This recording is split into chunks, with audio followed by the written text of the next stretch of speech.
James waited eagerly at the station for Sir Topham Hatt.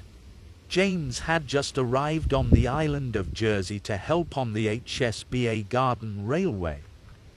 Jersey was a smaller island than Sodor, but James was looking forward to exploring the line. Sir Topham Hatt appeared on the platform. "Good morning, James. I'm very glad you are here. The HSBA Garden Railway is a very special railway. I've told them you are a really useful engine and they are very happy you are here." "Oh yes, sir. Thank you, sir." James beamed. He had a fresh coat of splendid red paint for his visit, and the people on the platform gathered around to tell him what a good-looking engine he was. "James," Sir Topham Hatt continued, "it is important you learn the railway and visit the different stations so you can be really helpful. No one wants an engine that gets lost. Thomas and Percy are already here and are excited to see you. Oh, and be sure to keep an eye out for a young lad called Ollie. I'm told you are his favorite engine. He always likes to answer, 'What number is James?' and 'What color is James?'" That did bring a smile to James's face. With a peep-peep of his whistle, he said goodbye to the people watching and chuffed happily out of the station. As he passed the signal box, the signalman called out to him, "You are crossing the big bridge. Don't look down if you are scared of heights." "Bah," said James. "Nothing scares me." As they crossed the bridge, James called back to his driver, "This is not too bad," although inside he thought to himself he was glad he wasn't a helicopter like Harold. Not long later he arrived at the first little station on the line. People waved and called out his name. They were very happy to see him, past the signal and joining the main line. This was the long tunnel he had been told about. Tunnels, unlike tall bridges, didn't scare James. He was excited to see what was on the other side. James emerged from the tunnel and traveled over a crossing. He saw a diesel goods train waiting for him in a siding. On Sodor, the steam engines had an uneasy friendship with the diesels. But he had been told only good things about the other engines on this railway. James passed the large lake with some of the biggest fish he'd ever seen. "I must tell Thomas when I see him."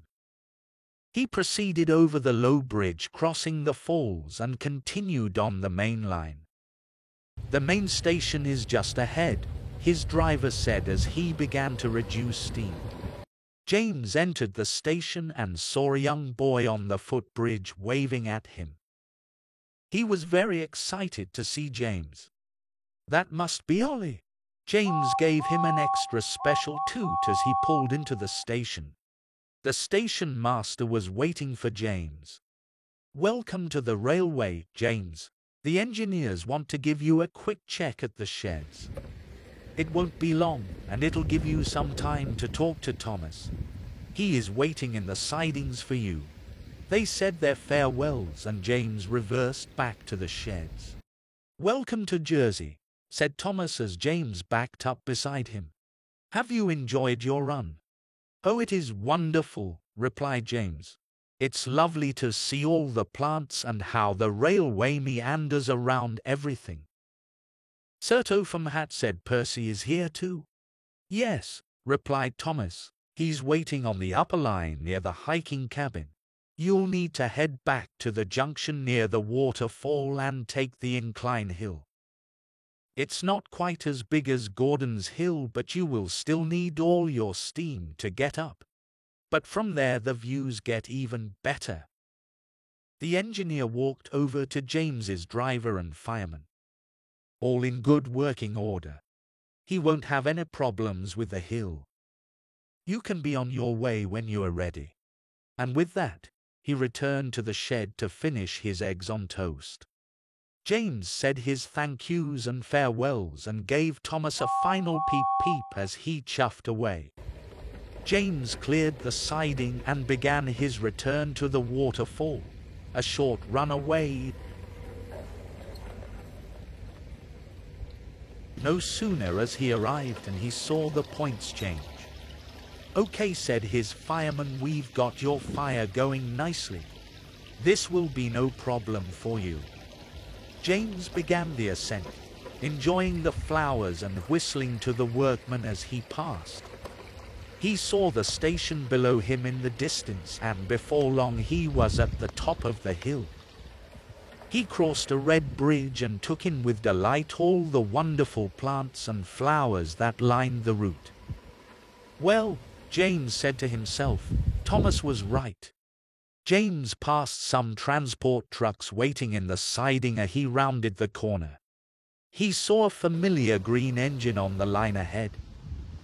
"Hello, Percy," called James. "I see you're relaxing and enjoying the scenery."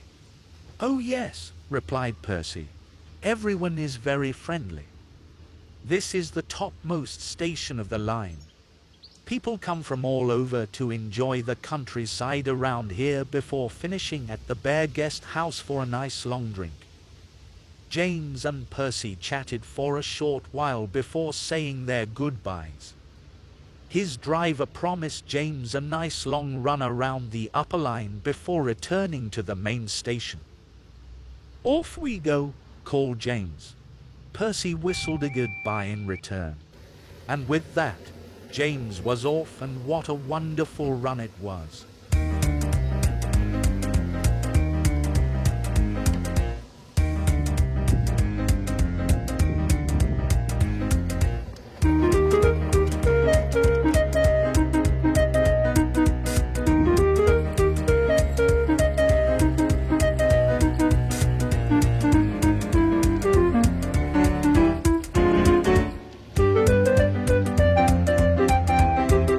James continued his run and was soon back at the station. He met Percy, but he had no time to wait. "Peep, peep, Percy. I'll see you at the sheds later," and with that he passed the signal tower and was away, making his journey back to the main station and Sir Topham Hatt.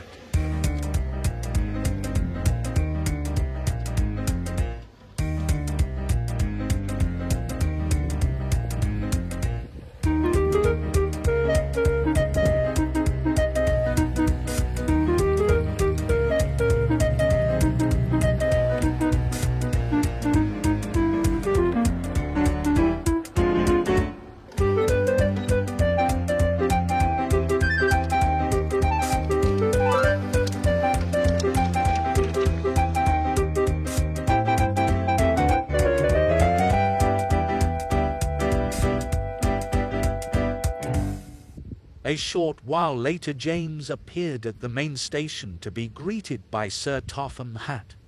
"Well," he asked James with a smile on his face, "how was your first run on the HSBA Garden Railway?" "Splendid," replied James. "There is so much to see and so much to do. I think I should like it here." "I'm sure you will," replied Sir Topham Hatt. "But right now, I've got a special job for you."